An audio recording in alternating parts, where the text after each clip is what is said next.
What's good, everybody? It's Big Game James, man. We back in the building, the Big Star Show. We took a little hiatus. You know, it's life. Life happens. Those things do happen. But the good thing, like we said, we love about being independent. We can do that and come back and ain't nobody got to say nothing. You know what I'm saying? So we're back in the building, man. We missed a couple weeks, a couple interesting weeks, especially last week. You know, it's going down. There's been a lot of crazy talk right now in Cowboys land after that shellacking that the Cowboys got. Obviously, we got the Chargers, the Kellen Bowl, getting ready to come up. But before we jump all into that, how you doing today, Star? I'm doing great, Big.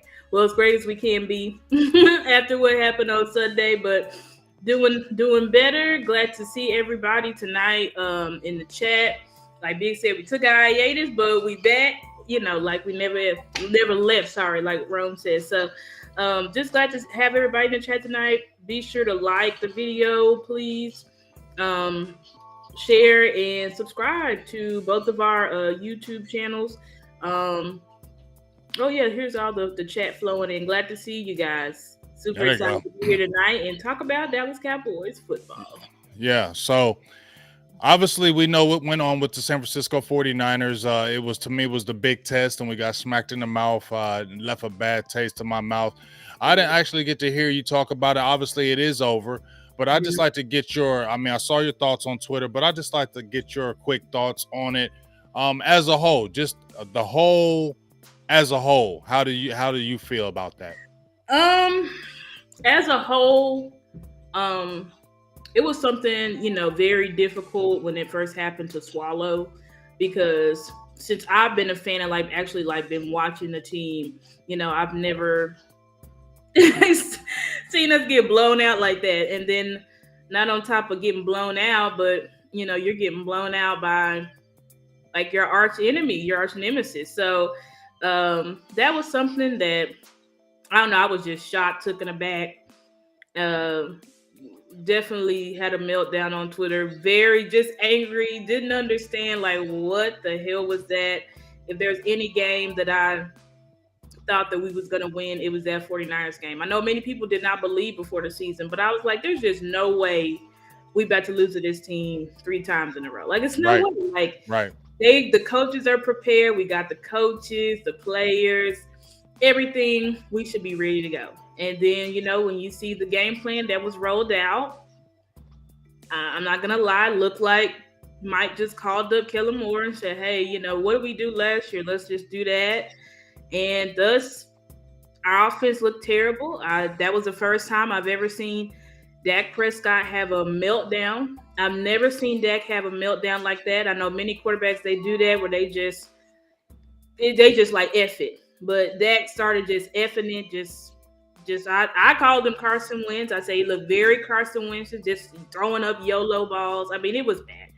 It was bad. I said it was the worst game of Dak's career. And I mean, I stand by that. Of course, there were things later coming out, watching the film, what was this scheme? But still, I mean, there was plays to be made that Dak missed. And also, I think this West Coast offense is really speeding his clock up, not really seeing the field, kind of making Dak a 1 or 2 read quarterback. It's just, I think ultimately what I think is offensively, they got to go back to the drawing board and defensively as well, because I believe when we came into the season, we thought, okay, our strength is our defense, right? Okay, but then we lost Trayvon Diggs, right, which put a blow to our defense. And then now our safeties, which we were all saying before the season started, our safeties were the best safety group in the league. But now our safeties aren't playing well. From really Dono and Curse not playing well. I don't really know how else to say it. I don't know if Dono's still just recovering from the injury. With Curse, I don't know what his problem is, but he's just not looking good. Bad angles, not tackling. I mean, it's just bad all around. So I think we really got to go to the drawing board and figure back out, who are we now and what can we do successfully, instead of thinking that we're going to be this dominant defensive team that's, choking the life out of each opponent. It's like, yeah, we can do that against, teams that their quarterback is so, scheme is so. But obviously, we face the team that we have to be if we ever want to reach the Super Bowl again, and it's not up to par. Same thing with Dan Quinn. I got on Dan Quinn's head. I think Dan Quinn needs all the stunting and these NASCAR packages and all this stuff he's got rolling. I think it's time to kind of hang some of it up. I'm not saying eliminate it, but some of the stuff he needs to rethink as well, because we got to go way back and we got to start emphasizing details like they said that they emphasize the whole off season, because we're not seeing details at all on the field. We ain't seeing discipline either. So I think ultimately after this, hopefully they start building upon what they're going to change in this Chargers game, and then once we get to the bye week, they really do some hard thinking, and get this back on track, because we got to score points. Yeah, I mean, I feel you on a lot of pretty much everything you said. But this is what I want to ask you, and because I heard this, Mike McCarthy, when they were asking about the offense, he said he felt like the offense is going in the right direction.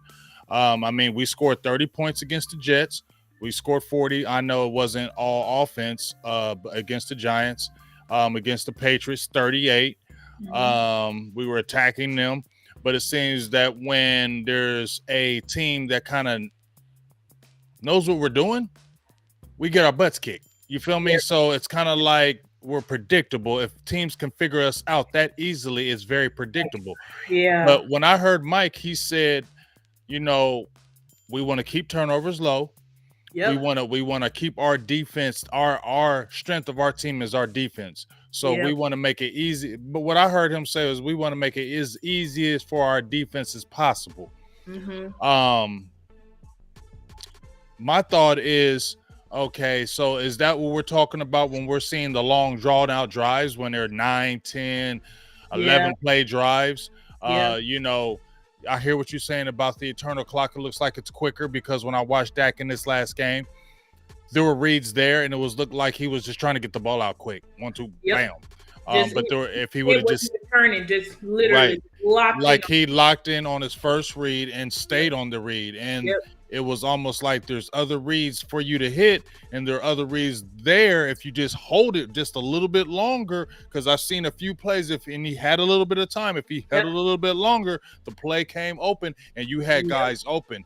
And I don't see him wanting to pull the trigger either. I see him once again, and I'm not getting like I'm not making this a bash act, but I'm just telling you this is what I see along with the yeah, play calling, because the play calling was not helping him at all. yeah, But one thing I start seeing him feeling like he's getting gun shy again, where he don't want to make the mistake, he yep, don't want to mess up. So I'm gonna wait and hold it and go with the safer play.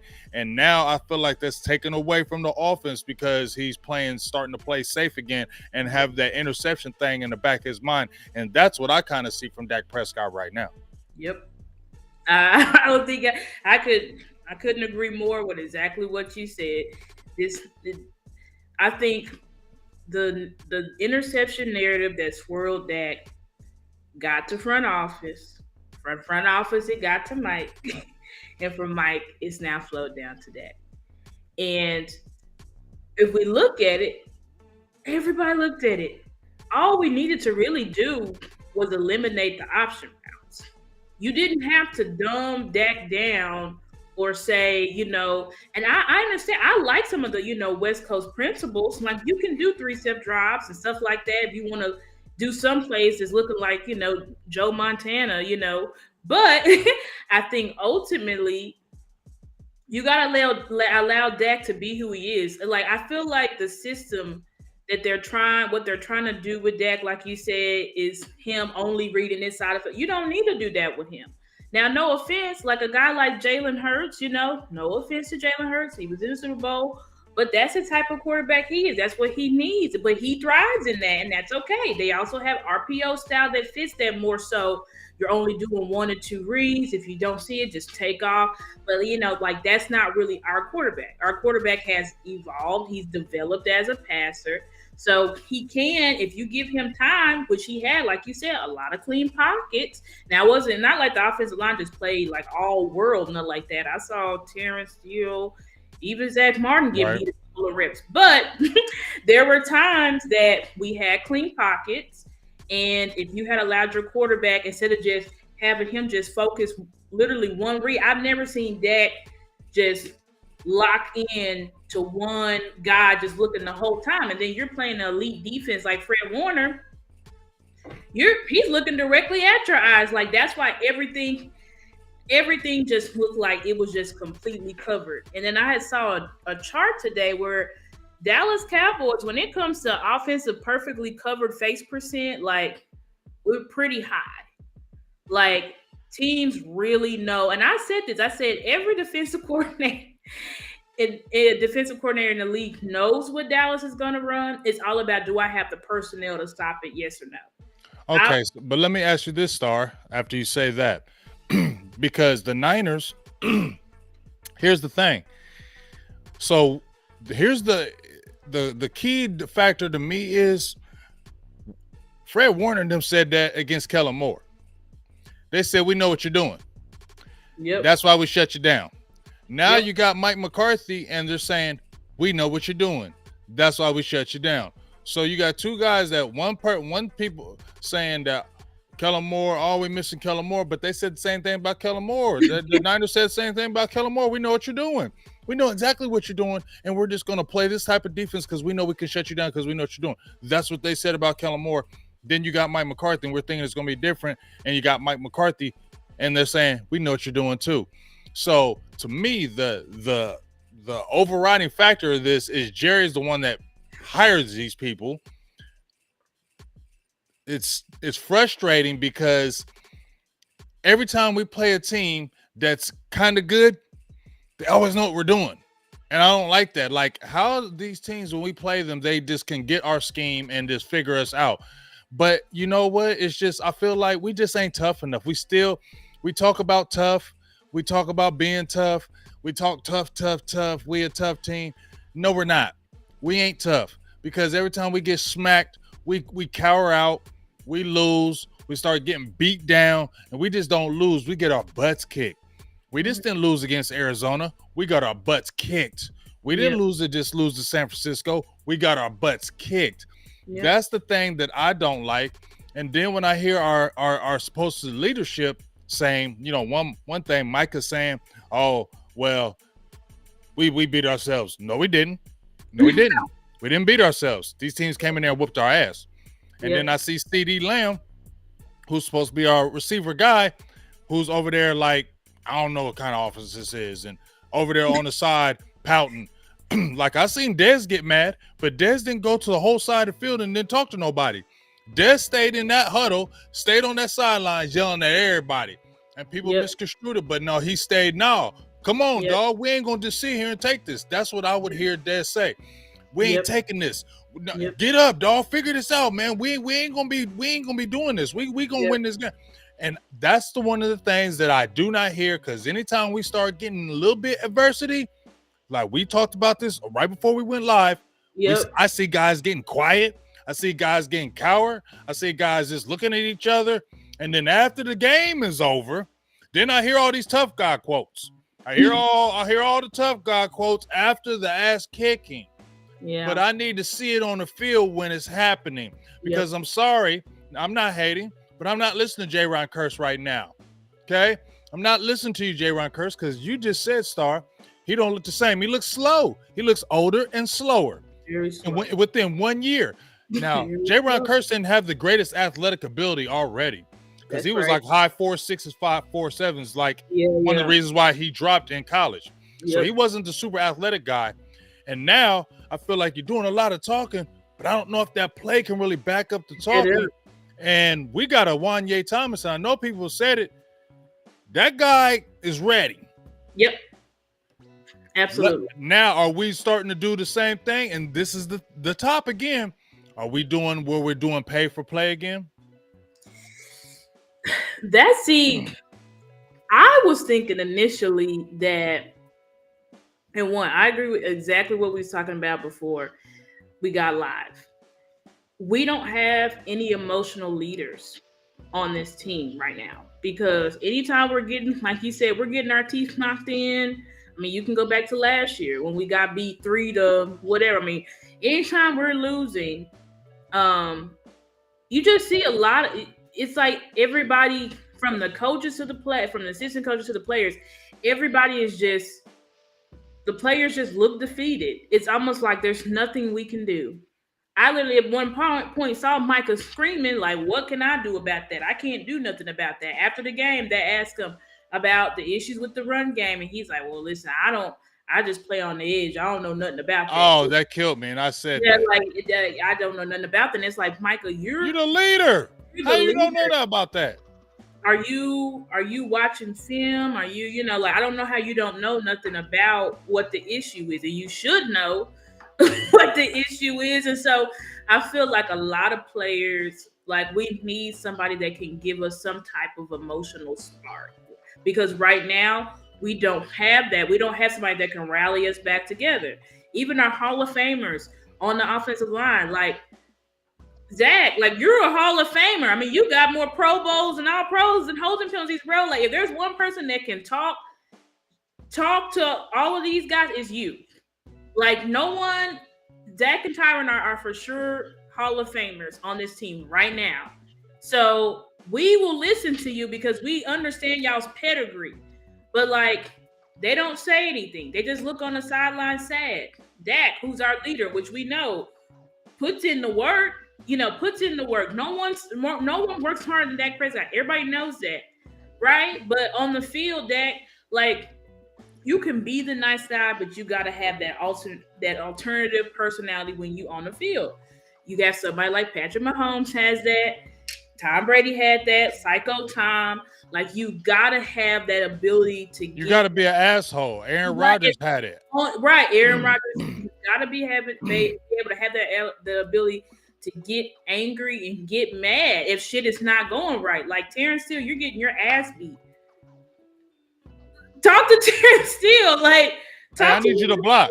I need you to come on, man. Exactly. Come on, step the game up. Exactly. Talk to CD. Like, you over here pouting like, bitch, why don't you get open? Like, talk to these guys, because these guys, like, it's a lot of complacency, a lot of complaining.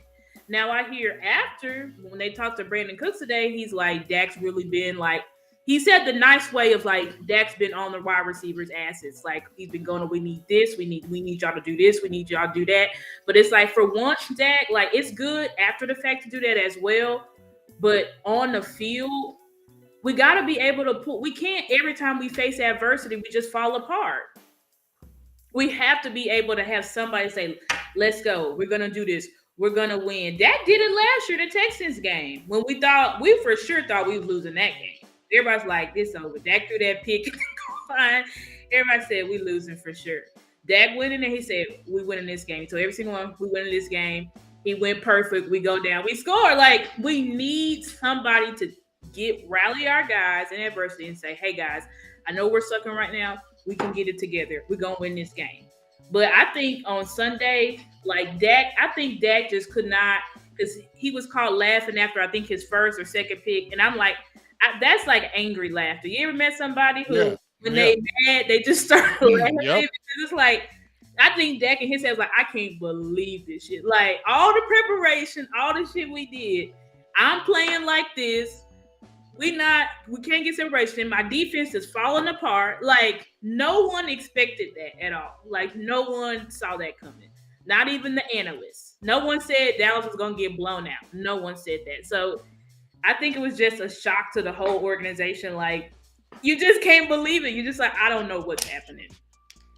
Yeah, I mean, I feel like, I'm not gonna get on it in this show because they'll say it's the long hanging fruit. But as I said before, man, there's always one common denominator in all this stuff that happens is Jerry, in my opinion, because he's the one that hires the coaches. Okay, he is the owner, the president, and the general manager. So he has say in everything. Yep. Every little thing he has say in. There's nothing that he does not have his say in.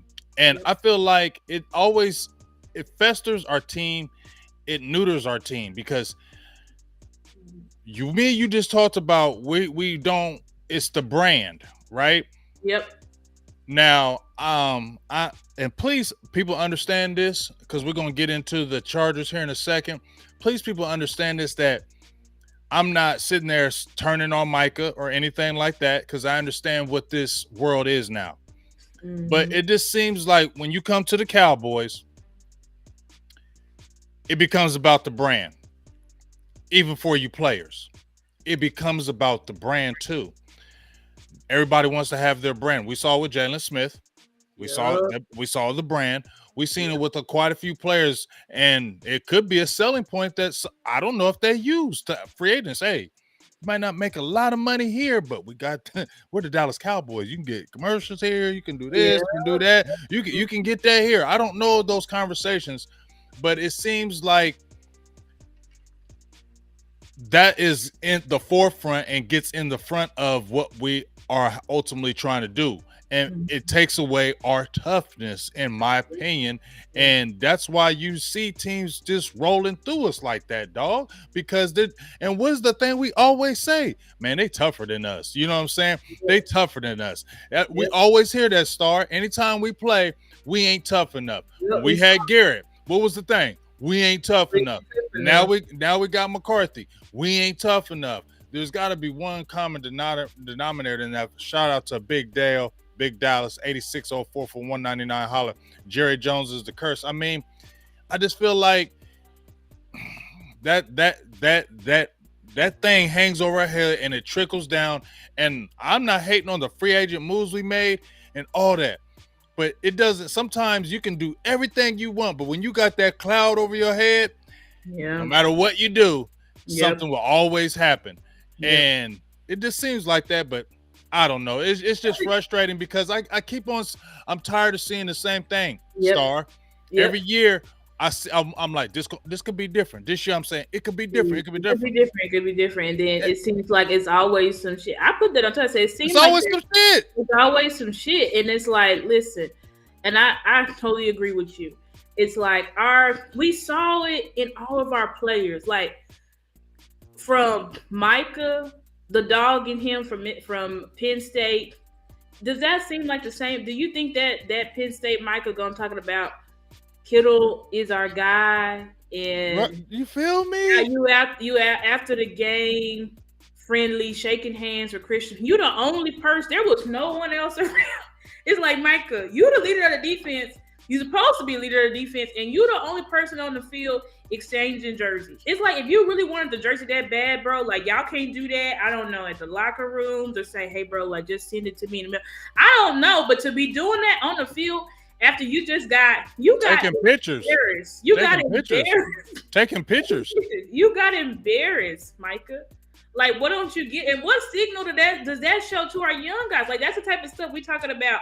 Hollywood, Hollywood. Micah going to parties with Jay Z and Little Baby now, and he's a celebrity. He's a celebrity now, and it's gotten to his head.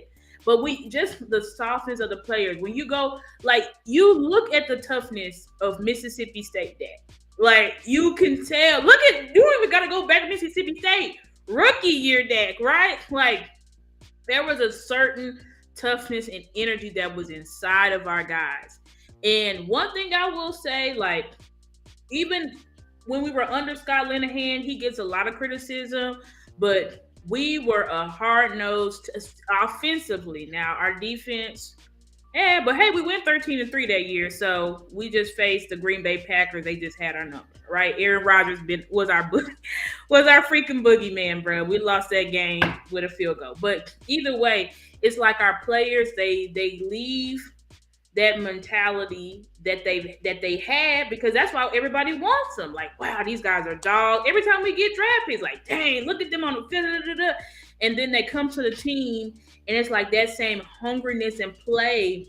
It just starts waning, and it is. Y'all remember Mike talked about it. Remember when he went on with Rich Isaac's show, and Mm-hmm. he said the big picture. There's a big picture here, and the big picture is selling tickets and jerseys, and that the players have to care about that. They have to do press. They have to. Oh, I'm doing this for charity. They have to do all of this stuff because that's what's required of the Dallas Cowboys.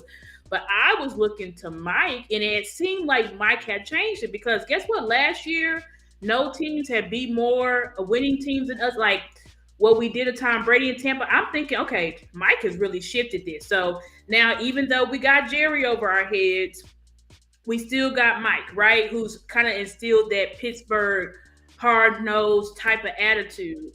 But then seeing what happened, that meltdown that we had versus San Fran, I just started questioning everything because I'm like, what is this? Like, what?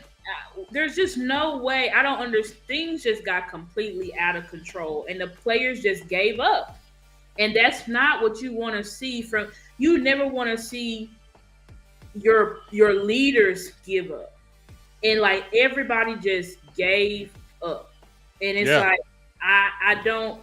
That's not good, bro. Like that's not good. Yeah. Like you facing your arch rival.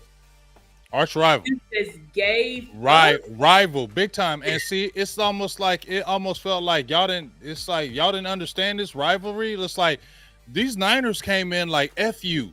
He pulled the jersey up. These F Niners you. came in like F you. Debo is like, bro, it'll be worse next time we play you. You understand that? I mean, that's the way they're talking to us, That's dog. right. That's And when Micah sits there and says, oh man, I didn't know it was like that, kid. I didn't know it was Kiddo, personal. I didn't know it was like that, George. I mean, me and you was boys. I didn't know it was part. In my head, I wanted to explode. I can't lie. I'm old school. About to be 51 years old. Yeah. I'm old school with. Maybe I'm too old school with it, but when I heard that, I'm like, what? you what? Y'all Yeah. friend? Man, dog, like, okay, it's the social media in my head. My first thing in my head was like, man, this social media got things crazy because I would never hear Troy Aikman saying, man, I didn't know Steve Young was, I didn't know it was that personal. I didn't know. I wouldn't hear Michael Irvin or Emmitt Smith saying, I didn't. Oh, now he wants to make it personal. Okay. Well, laugh now, cry later. I didn't hear nowhere in hell, Star, in my opinion, when he said that, did I believe he was real with that. I'm sorry, I did not believe it. When he said laugh now, cry later, I didn't believe it. It looked like it was, you said that for your podcast. You said like that for your podcast. You said that for it to sound and look good for us, but I didn't have no feel of it when you said it. Because if that feel was there, it would have been there the first time when y'all played, because before they played them, he said, oh, we about to get at these dudes because we remember. Yep. And they came and stomped y'all.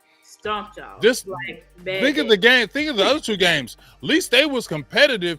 This was a beat down. Like so, it's just crazy. And you were old head, but we a new head. And even me, I'm like Micah. But I said, listen, I had an issue with Micah ever since I saw last year. There was some TikTokers TikTok he went on, and they asked him. They're like, do y'all actually, like, the players, like, is the rivalry real? Like, do y'all actually care? And I remember like, that. Oh, we don't give a fuck about that. We don't give a about that. Like, no one cares about the rivalry. And I'm like, Micah, you don't care about the rivalry because everybody else knows. Like, the Eagles, the 49ers, like, these are historically for you, even if it's like, yeah, bro, they might have not done something personal to you, bro, but when it comes to the history of these teams, and you can tell what the way the players are playing. Now, somebody that I'm not going to put this on everybody because there's players that say there's nobody meaner than on the field than DeMarcus Lawrence, but on top of that, like, we don't have, like, Micah. It's gotta when we're playing these types of teams, I think the players were super emotionally charged, and you can be emotionally charged, but it's like I don't know, but it just felt like the players. It felt like it's fake energy. That's what I feel like. It's fake, I feel like it's fake energy because soon as somebody smacks you on the mouth, y'all get quiet. So I don't feel like it's real energy. You know, that's what I feel like. And that's our problem. And all these teams, listen, you remember last year when we played the Broncos, Star, what did they do? They came in and Wink Martindale, the coach of them, came in there and said it. we don't think y'all tough enough. We're gonna come in there and run all over y'all. We're gonna be physical with y'all because we believe once we be physical with y'all, we're gonna beat y'all. That's what he was saying. That's what he was saying to his team. We don't believe it. We don't believe you. Y'all might be sticking your chest out. Y'all might be yelling it. Y'all might be yelling it in the interviews, but we don't believe you.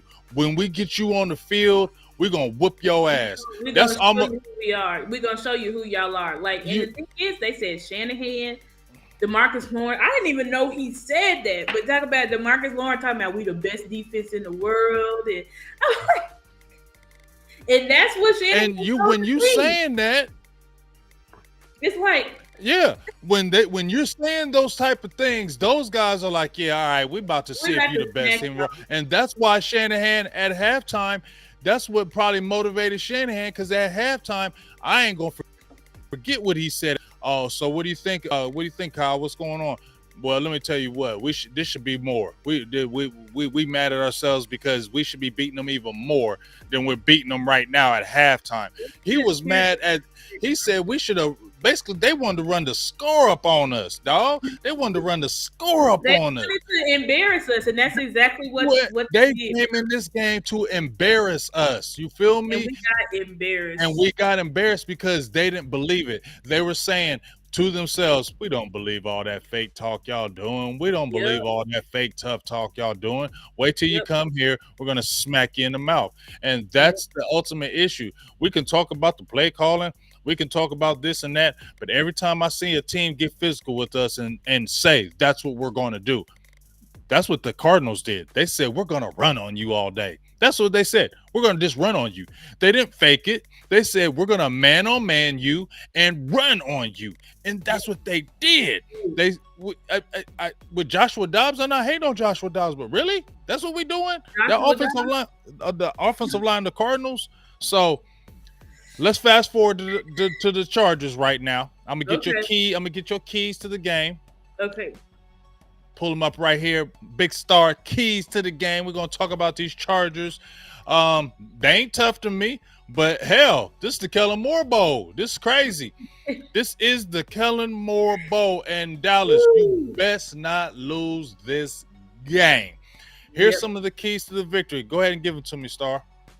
So number one, I said hold Allen under 100 yards. Mm-hmm. They have been killing it over there with Josh Allen. I mean, not Josh Allen. Sorry, with Keenan Allen. Mm-hmm. They have been spamming him. I mean, he's putting up 100-yard games. One game, he put up 250 yards. I'm like, Keenan Allen put up 250 yards? Like, what the hell is going on? So they're for sure spamming the hell out of Keenan Allen. And we better thank the Lord that Mike Williams, is out. Not that he's hurt, because I'm not glad that he's hurt, but I'm just saying Right. he wasn't putting up 100-yard games, but he's putting up 70, 80, And he was 90 a threat. yards, He was a threat. 90 yards as well. So Yeah. we for sure need to hold Keenan Allen. Yeah, 250. Biggie, go look.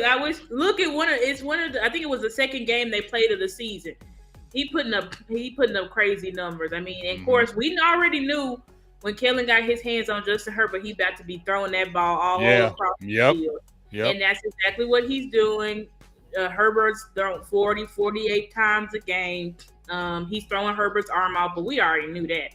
Mm-hmm. Another thing, my second key to victory is we need to have less than 5 missed tackles. And I really put this stat, one, because you're playing Austin Eckler, who is he's going to be playing, which is a very efficient, and he's almost scat backish, but he's also an every down back. Like Austin Eckler, I think for the past couple of seasons, he's like led the NFL in running back touchdowns and stuff like that. So he's definitely a weapon. You definitely want to be able to tackle him, but also you want to be able to tackle Justin Herbert, because Herbert is a tank, and he's a guy that if you don't securely tackle him, he's almost got a body shape just like Trevor Lawrence. Mm-hmm. These are guys who are they're sneaky athletic. Now they're not Jalen Hurts or Lamar Jackson, but these are sneaky athletic guys. They can improvise. If you do not tackle him down, like Herbert can avoid a lot of sacks. Mm-hmm. So And hit you with a big play. exactly, he can avoid a lot of sacks. So we really got to tackle that man, tackle through the body. Those arm tackles, the rip, and that's not going to work on Justin Herbert. He's a tank. He's not going to go down with you just pulling on his jersey. Same thing like we did last year. We missed a lot of sacks and tackles on Trevor Lawrence because you can't just rip at them. So you have to literally go through their bodies if you want to get them on the ground. These are huge guys. My number three was we got to put up points, like Mm-hmm. serious points this game because Kellen Moore, and I put 24 because that's the lowest they've scored all year. It's 24 points. So we definitely Kellen Moore is going to prove a point. He heard Mike talking about him all Mm-hmm. offseason. He Mm-hmm. just wants to light up the scoreboard and all of this stuff. He heard Mike and he wants to prove, as Kellen always does, that he can win his way. Mm-hmm. They're running the ball over there, but me and Mickey looked it up yesterday. They're not running more than like 13, 18 carries. So Mm-hmm. it's nothing crazy. Now there was a game where Kellen, he really ran the damn ball, but after that he It hasn't was ran like it. the first game. Right. Exactly. It was the first game, but after that, so you don't got to be too worried, but you do need to be worried about the passing game. And the way our defense been giving up big plays, Yeah. we have to score points. And This our is and a our and our secondary is real sus right now, and we're really feeling. Not to cut you off, and I apologize, no, but you good. we are really feeling missing Trevin Diggs because I'm gonna tell you right now, these teams are exposing Stephen Gilmore's speed. They're Yeah, exposing him with the speed. I seen it yeah, with against the Cardinals with Hollywood Brown. They were putting that receiver on him, and I'm not hating on Gilly. Gilly is still a very good player, but he does not have that speed anymore. They yep, were putting Brandon Ayuk, and Ayuk was killing him with that yeah, speed. yeah. So that's what we're really sus right there. And you mentioned Curse and Dono are not playing good right now. I feel Nope. like number one, they forced Dono in the lineup, and that's where I hear. That's why I said, are we doing pay for play again in the Dallas Cowboy land? Are we Yep. doing pay for play because Donald just signed a big deal? Yep. Malik Hooker just signed his deal, Mm-hmm. and J. Ron Curse all signed their deals. So you have three safeties that all signed their deals, right? Yep. So are they going to sit in reality star because all three of them just signed their money? So they not going to sit. And Wanye Thomas don't cost as much as them. Marquise Bell don't cost as much as them. Although Marquise, you got to step up a little bit, but they don't cost as much. And so therefore they not going to start because we didn't sign them big deals and those. And see, that's why I wonder, does the top still have the influence of putting players in the game, pay over play, because they forced Dono in because those young players were playing great, Star. They were Yep. playing great. And then it almost like the bite of the defense went out when they forced Dono back in against the Cardinals. Yep. You get what I'm Yep. saying? Yep. And then you got J. Ron Curse, who's a shell of himself right now. Wanye Thomas is more athletic, younger, ready to go. But are you not going to sit J-Ron Curse because what he's the emotional leader and he makes money? No, you got to put in the best players right Yep. now who's going to make your team better. And our secondary is suffering. We got Bland, but even Jay Lewis, okay, you feel me? So that one perceived strength of the secondary, I think now is a weakness. Yep.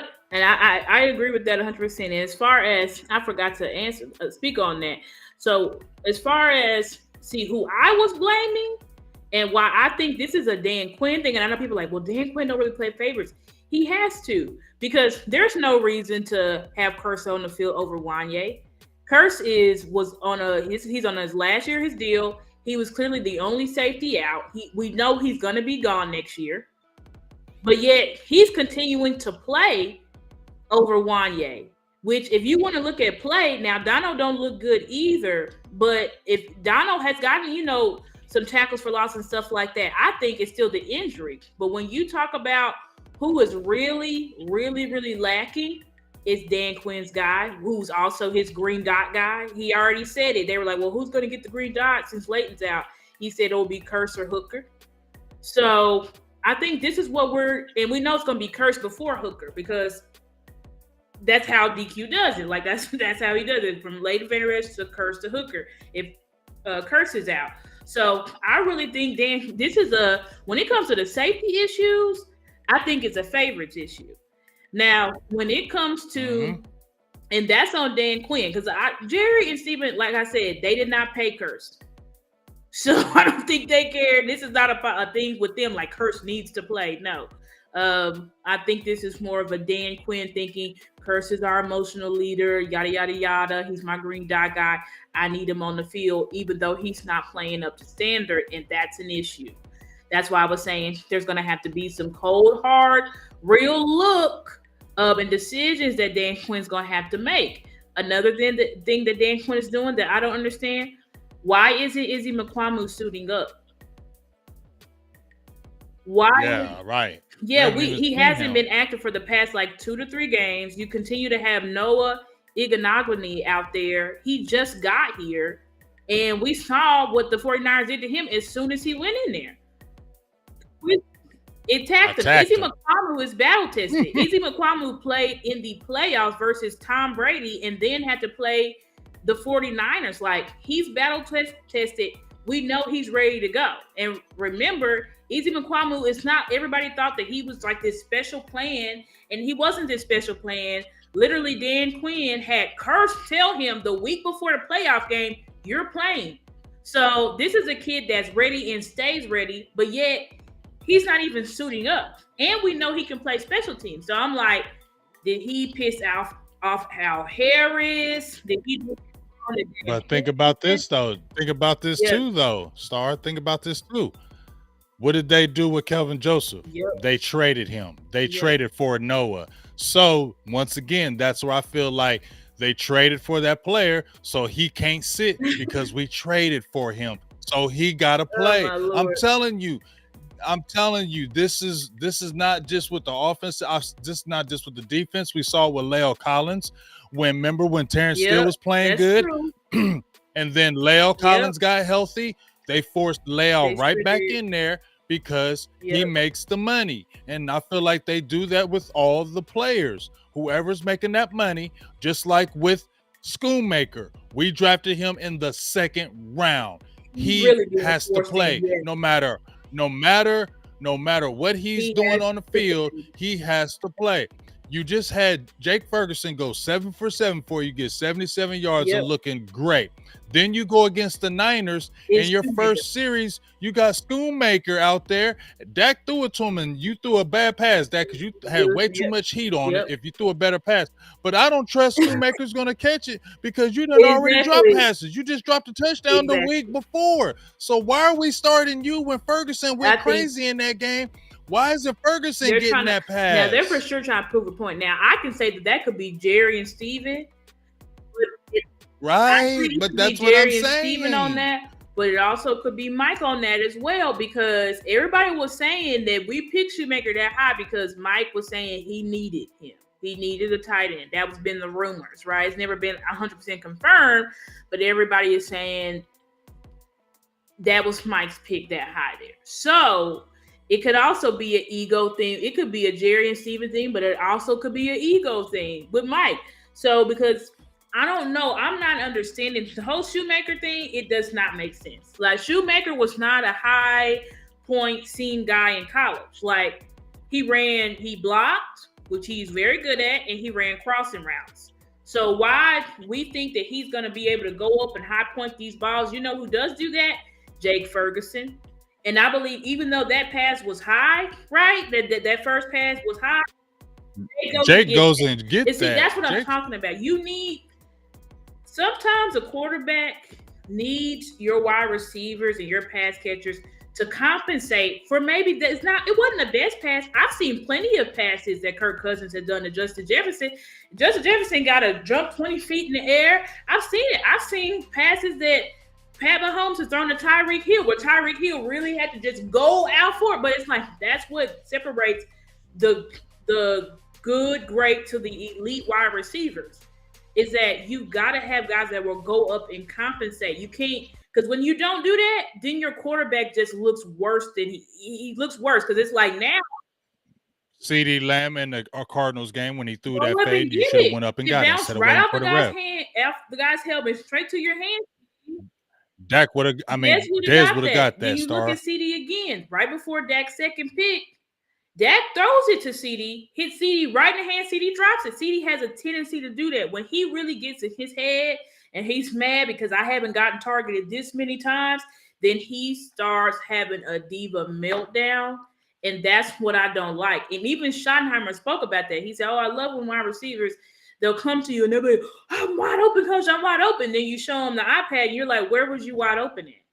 Like, let's be real. And they showed CD, Chris Collinsworth and all of them showed Isaiah Oliver locking CD up.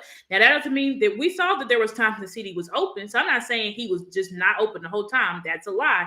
But a lot of the time he was Right. locked up by their third corner.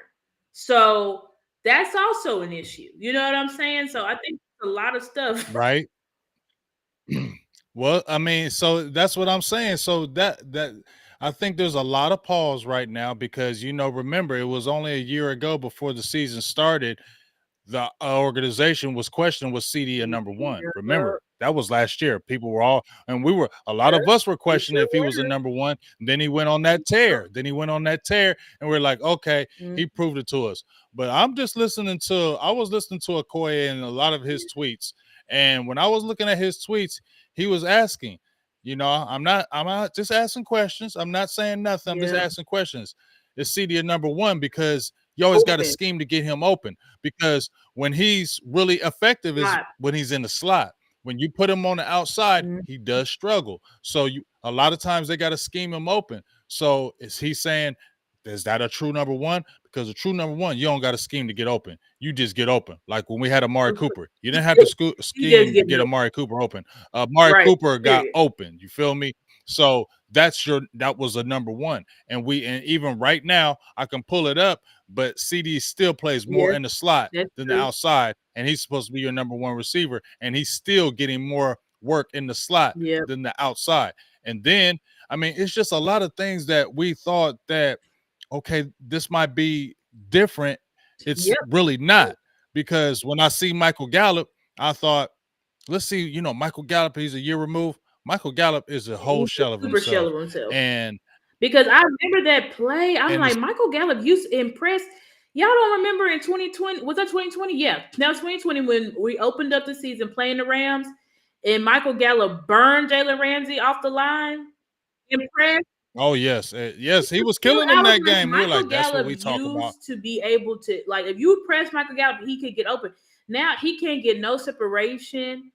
You're getting, some balls are not great, but it's like Gallup used to be able to go up and get those balls, but you're not going up and getting them. But it's like some games, like in the Cards game, Michael Gallup was going off, but it's like it's too inconsistent now. It's one game that you look like you're returning back, and then you get completely erased versus the 49ers.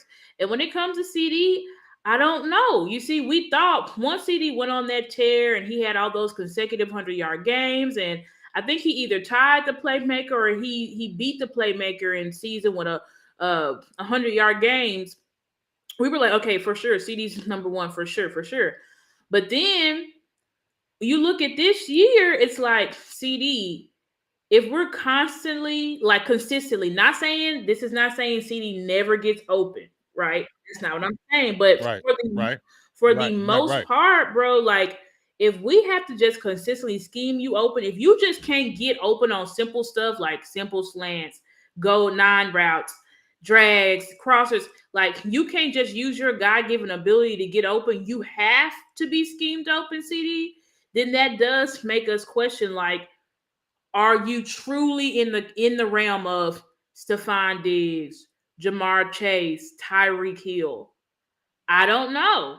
I don't know. Like CD to me is a question mark, bro. I don't know. I thought for sure, yes, undoubtedly wide receiver one, but then I see him this year, and I'm like, I don't know. And that's the thing. There's a tweet right here from McCoy. He says, "Question: If you can't be a number one or number two corner, are you a number one receiver? If it's mandatory that you hide you in the scheme to scheme you get you open, are you a number one receiver?" defenses don't have to allocate extra pressure, extra resources to your area to ensure they stop you or slow you down, are Yeah. you a number one? I mean, these are valid questions, and it's nothing about hate or anything like that, but these are valid questions that come up because you never had that doubt. And as much as we hate or Richard Sherman may get Yeah. on your nerves, right? He he did He play the did. game and He he was did. good. And Richard will tell it. He might get you mad, but he will tell it. And when he came out, he said two things that he said about the team that I have to agree with. And I ain't gonna lie, Richard Sherman does get on my nerves, okay, because he Yeah. hates the Yeah. Cowboys. So Richard Sherman on my nerves. He did say two things that stuck Yeah. out in my brain. One, what he said about Micah. He said, Micah, he said, you don't know this a rivalry. Now it's personal. They just came in there and smacked you in the mouth 2 times. Now you're gonna talk about it's personal. I don't believe you. If it was personal, you need to step up and say, it's me. I gotta do better. I gotta make this good. I'm the leader. Yeah. I gotta be Yeah. this. That's what he said. And I agreed with what Sherman was saying.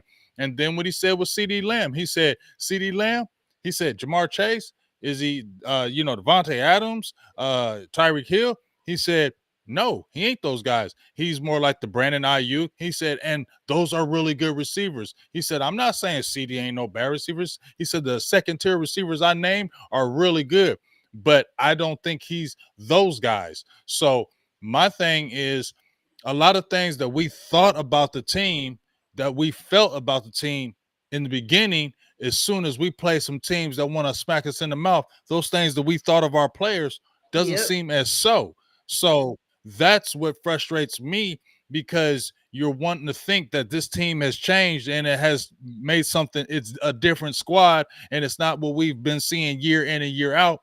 But as soon as we get adversity star, as soon as we get smacked in the mouth, those old things that you thought were gone Start or went creeping away back from your up. team are still Yeah. sitting right there. So did we really Yeah. And I change? think, that's what the freaking question mark is. Like with CD, we know he can completely take over games.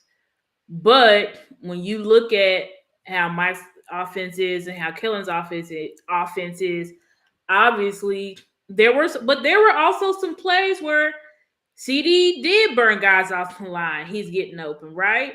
But then with CD, it's like the thing that has suffered with him, and that's why it's like, can we consistently say you're number one CD? Is because it's not as consistent.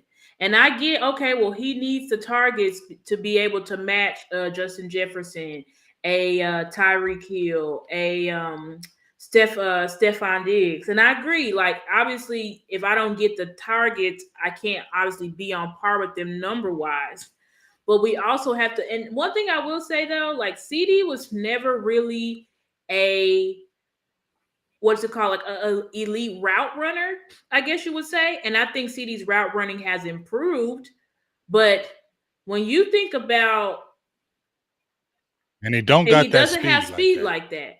So that's where CD is kind of behind these guys. He's kind of behind the Jamar Chase, behind the Devontae Adams, behind a Justin Jefferson, even a Cooper Kupp, because Cooper Kupp, he plays primarily inside. But that, I mean, yeah, he's almost damn near uncoverable. Like, he has elite quickness. He elite, has like elite elite quick quickness areas, though. and that's You feel something me? like we know CD has the yak ability, he has the moves, he has that. But when it comes to just pure, I'm about to set you up and get wide open, like, we don't really see that much from his game. That's why I think they said you have to scheme CD open. You have to give him some plays where he can use his yak ability and get him in space. Because if you're just gonna sit there and ask CD, hey, go against press coverage all game, it's gonna be real hard for him to get open. And I think that's what we saw on Sunday. Like, if you just ask him, just beat your man in press coverage, CD, because Brian Schottenheimer said it. He said, we did not expect them to have the success in man that they did.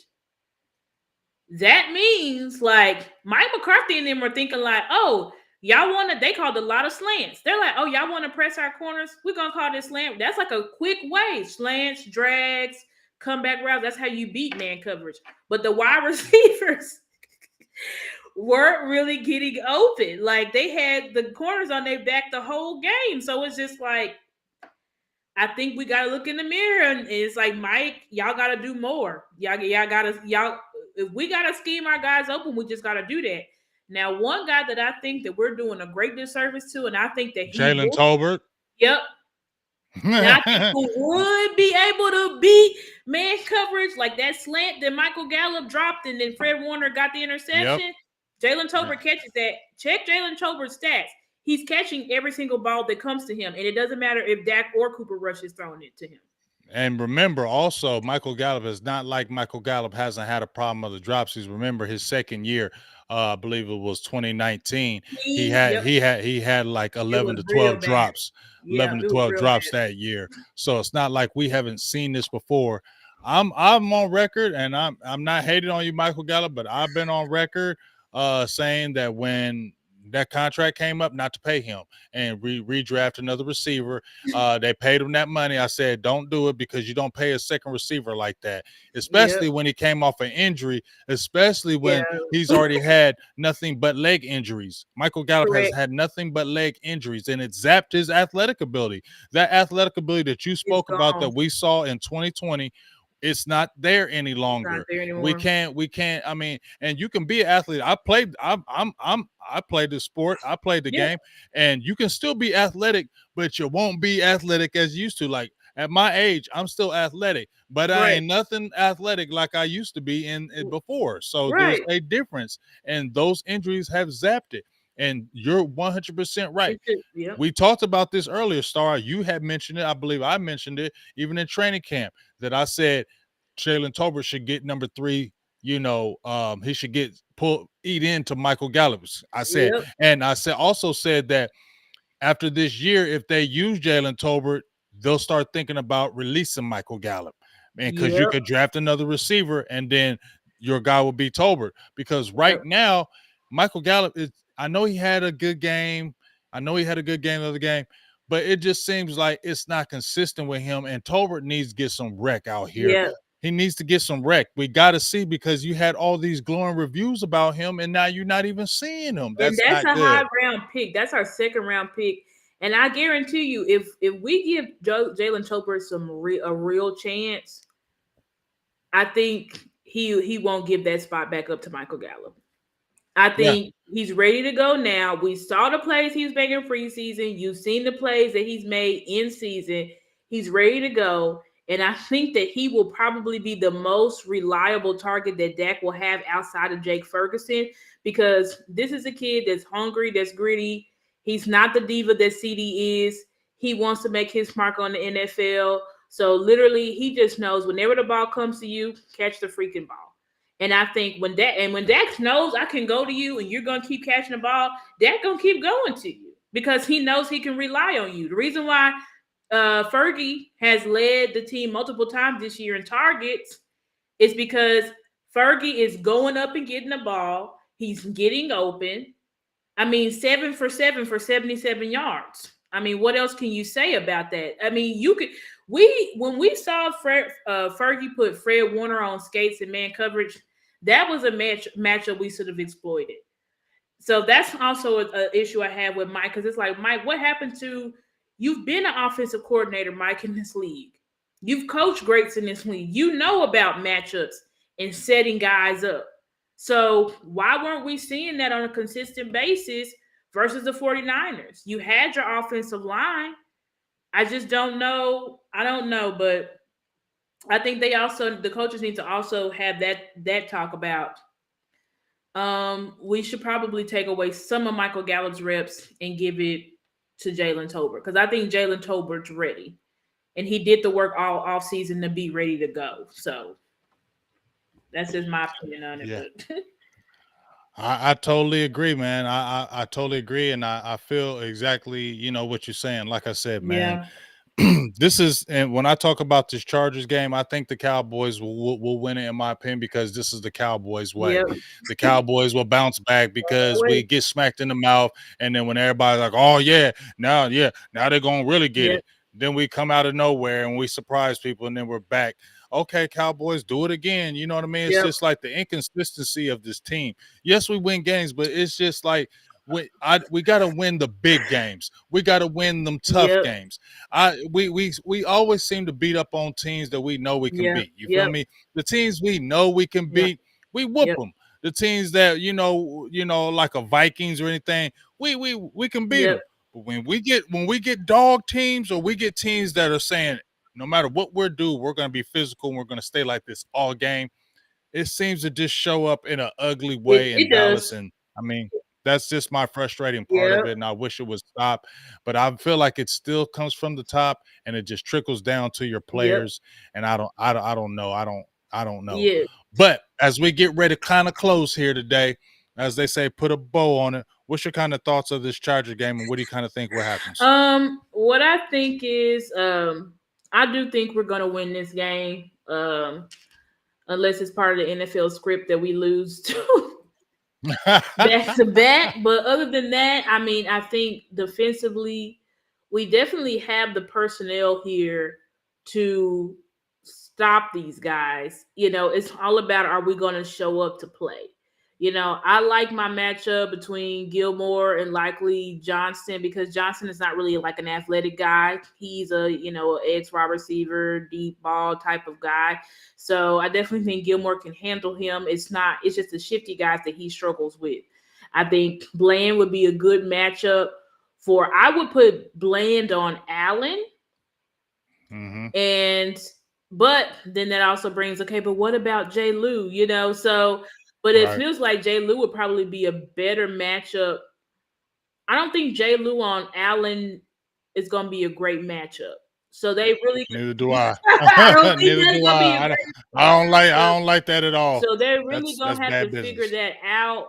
I would probably, if I'm playing the matchup game, I'm moving Bland inside to Keenan Allen, and I'm moving J. Lou to follow this Palmer guy. Or if you just don't want J. Lou out there because of maybe size, I don't know how tall Palmer is, then I don't know what you do here. You're kind of in a predicament here. Because I know for one, I just don't want. I mean, I'd rather Gilmore on Keenan Allen, because I mean they're both. Gilmore's like 34, Keenan's like 32, Yeah, 33. and Both yeah, old guys. and he's older and he don't have the speed. That's what I would agree with you saying. Put Gilly on him because he don't have the speed, but he do got that daggone route run ability. But I think He's Gilly is such a smart player; he can match with him. But I agree with you. You got right. to start putting Bland on number one guys and start moving Gilly to number two guys Gillett because number he two. he doesn't have the speed to handle these dudes no matter. Yeah, And he they're doesn't. going to expose him, and these teams know it. That's why they're attacking him now. They're attacking him. They're trying to expose, and you're exactly right. And every single time it's like that speed. He does not have it, but he's still a high IQ corner. So I definitely think if Gilmore or Blaine needs to be on Allen. You let J. Lou follow Palmer. I don't like him versus Johnson because Johnson is a giant, so I don't think that's a good matchup either to have J. Lou, because if Kellen know I could just throw it to Johnson, he gonna be Mm, catching the ball on J. Lou head. He will do that too. Like Kellen's going to call this game to prove a point and to score a lot of points. Obviously, one thing I think is the reason why they're going to lose is because of Kellen's stubbornness. Kellen don't like to run. He don't like, and we know that about him. 36% of the time right now. He does not like to run the ball at all, and that is perfect for our defense because we know we can rush the passer. We're getting killed by teams because we're not stopping the run on first and second down, and we're not able to pass rush like we want to do. But Kellen's going to play right into, unless he's just somehow wisened up and he's really going to flip on a switch in this game and run the ball. Kellen's going to try to light the scoreboard up, and the only way to do that is have to throw Justin Herbert's arm off. I don't think Kellen cares anything. They said it. The reason why the Chargers defense looks bad, why? Is because Okoye said that today. The defense is on the field, just like our defense was. They're constantly on the field because Kellen doesn't care anything about time of possession, controlling the clock, resting the defense. He doesn't care about that at all. He wants to score points, and that's what he's going to do. And I think whenever you try to just purely be a passing team against us, we look great. So I think, that's the reason why that's going to be the Chargers' downfall. Like, I wouldn't even be surprised in this game we limit them under their normal. They score minimum 24. I wouldn't be surprised if we limit them 14, 17 points just because of how Kellen is. Now, if they Mm-hmm. run the ball, that may be a little bit of a different story, but hopefully we can get our new linebacker in there just for a couple of reps because he seems to be a dog. So, but if we run the ball, it's going to be a little growing pains game for Damone Clark because he's going to be like the lead guy. Hopefully, we move Micah off the line and let him play a little bit of linebacker. But we'll really have to see, what Dan Quinn does. But I really do hope that with this LVE injury, we do let Micah get more linebacker snaps. I think it's just a disservice to him. And he can still be a pass rusher on third down, but I Mm-hmm. think he's our It, most, it worked yeah. his first year. It worked his Yeah, first year. it worked great his first year. Like that's what he was a linebacker in Penn State. Like we need that speed. We need a guy that can be able to fly around. Like the lineman can't get to Micah because he's just too fast. He's too fast. Like they're not going to get their hands on him. So I think it would be great to let Micah play some linebacker. I think for the rest of the season, bro. Like if we look, it's too easy for teams to game plan against Micah on that edge all game. It's just too easy. Like I said it. Offensive coordinators are just having their way with Micah there on that edge. I saw Micah this game get handled by Kyle Juszczyk. I mean, I think it's because Micah's he's gained weight, but he's still a linebacker. He's not a prototypical edge guy. And Dan Quinn using him like that is just causing him to get beat up and erased from game plans, and we just can't have that. So that's my opinion on our defense versus their offense. Yeah, I feel you. No, this question from Code 17 Big Game. Do you think the problem? Do you think Dak the problem? They will keep talking about receivers can't separate under McCarthy, but it was the same thing under Garrett. I mean, I don't think it's all a Dak thing. I think definitely he has something to do with it. I think he needs to see the field better. I mean, I feel like that's been a problem with him for a while. Like guys are open, but he still misses big throws, or he won't take the throw once he starts getting in his head. Like I don't want to make a mistake, so he won't do it. So I think Yep, that might be the issue, in my opinion. I think the receivers are getting open, so sometimes he holds it too much because he wants to make the right play, doesn't want to make the mistake. So he holds it a little bit too long and will go with the safer play, in my opinion, instead of trying to, you know, go all out. Like if he went when he went deep for Michael Gallup, I felt like you weren't gonna make that play. You just threw it. You weren't gonna make that play anyway. So sometimes I feel like he does that. But yep, at the end of the day, at the way I'm gonna put a bow on this star is yep, it's about toughness. We can yep. have all the scheme we want. We can do playbook, play calling, all we want.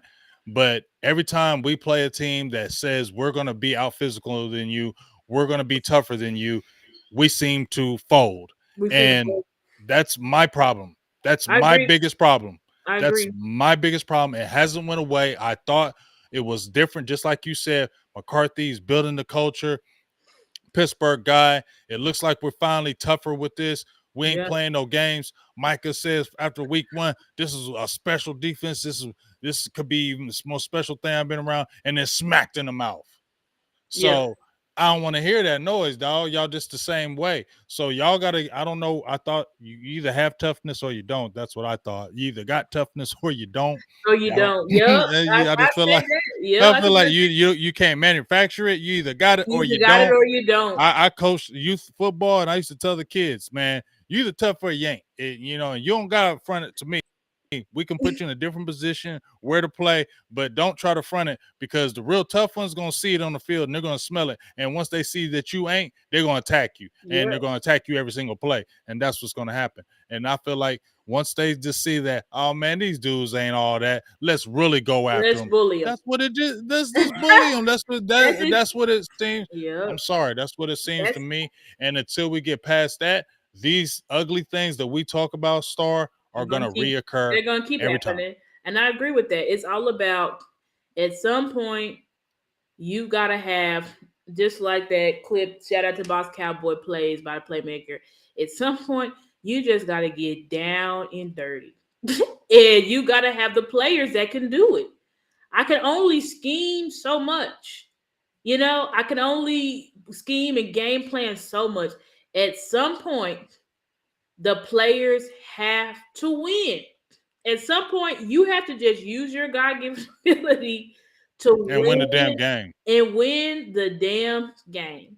And if there's one thing you want to talk about a knack on Dak Prescott, one thing that I think that this scheme is making him too robotic.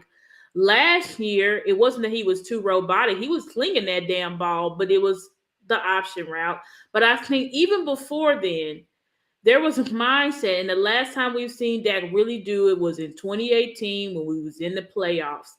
Sometimes that you have to go back to that mentality that you had where you were like, listen, I gotta win this game. And I'm gonna win this game whatever means necessary. If I gotta if I gotta do a backflip into the end zone to win this game, that's exactly what I'm gonna do. And that's the mentality that I wish, because he's way better of a passer than he was in 2018.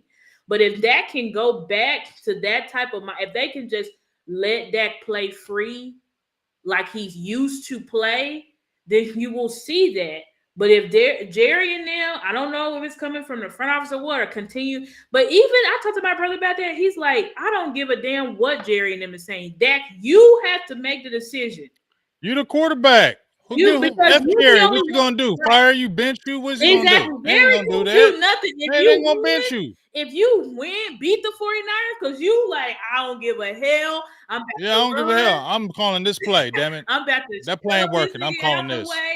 Excuse my language, but I'm about to shove this guy out the way, and I'm about to get this first down. Do it, Dak. You gotta develop. Forget Dak. Listen to his coach and authority too much, and listening to authority is good, but sometimes you have to say, listen. At the end of the day, they're gonna blame me.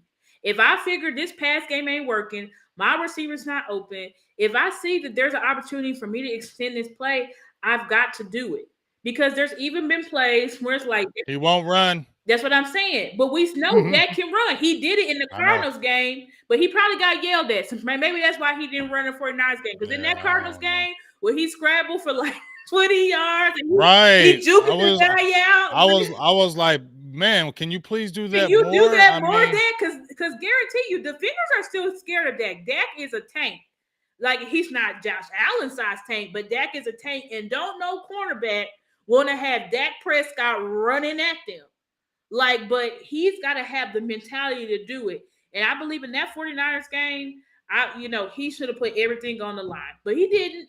He had a meltdown. It's what it is. But hopefully, if we face them again, we don't have it. We have two more real battle tested matchups. It's not till the end of the season, but we have to play the Buffalo Bills, and we got to play the Miami Dolphins.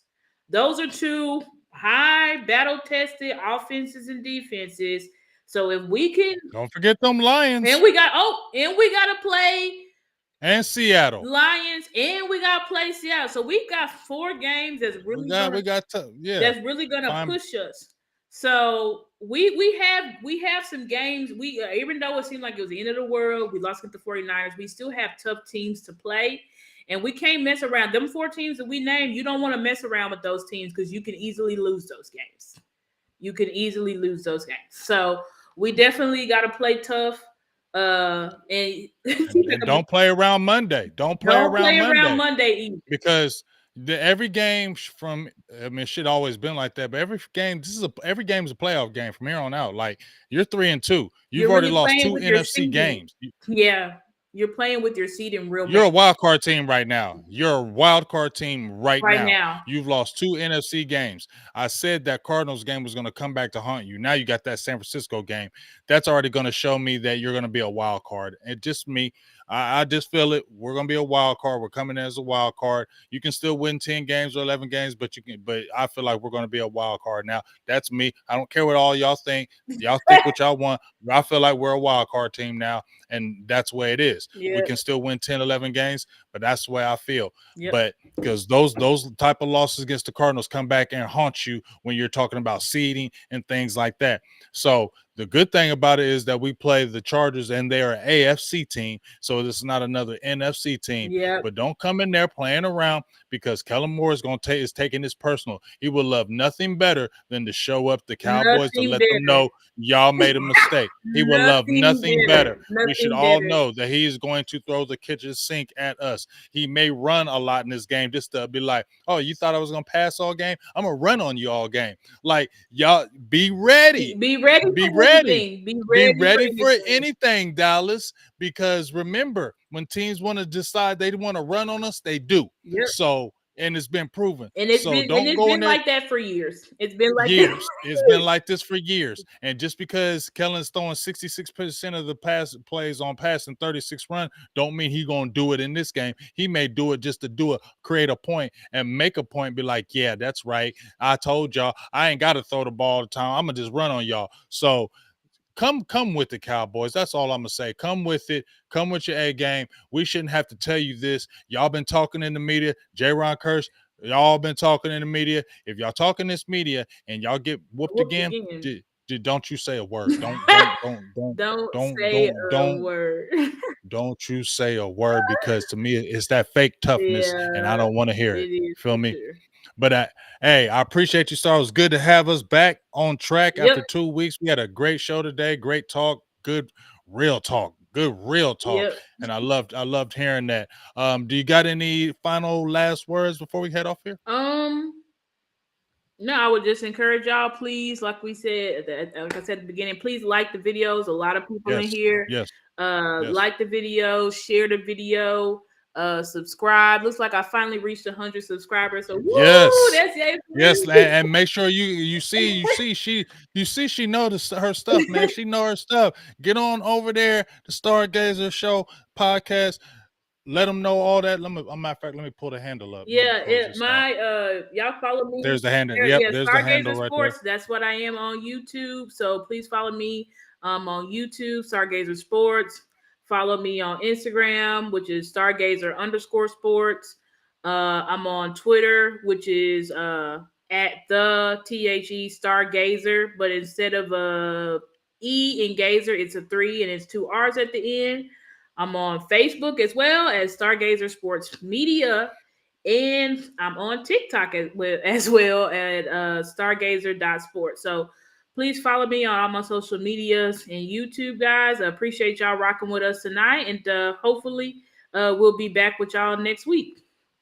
Yes, ma'am, man. I appreciate y'all.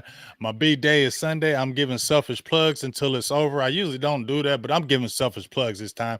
The Cash App is right there. You see Stargazer's Cash App right there Oh at the yeah. very bottom. My Cash App right there is the big BGJ DC. It's right there. Uh-huh. Like I said, hey, I after the birthday's over, you won't even be hearing me saying nothing. But guess what? I'm saying it. So if you want to Cash App your boy or your girl, they there at the bottom. Holler at us. We ain't gonna be mad. We ain't gonna say nothing. I'm gonna be turning the big 5-1. Shout out to the God. Woo. You know what I'm saying? Because hey, anytime you hitting over 50 and every birthday after 50, well, every birthday after 40, Yep. but every birthday after 50 is a damn good birthday. Yep. So I gotta be happy. So shout out to the God and thank you. But we appreciate y'all. We thank y'all for tuning in. Thank you for everybody who was in the show. It was in the comments, great comments the whole way through. Really loved it. Make sure you're back here next week. So we're talking about a victory and talking about hopefully some stuff is rectified and we ain't on here hollering and screaming and Hopefully, yelling because hopefully. I know if we lose, you might get a rant. Y'all know my rants are classics. You might get a rant if we lose against these Yeah, Chargers. So you definitely gonna want to be on that one. So for sure. appreciate all y'all. We love y'all and we'll be talking to y'all soon. This is Big Game James, Miss Stargazer with the Big Star Podcast, and we out. Peace. Peace.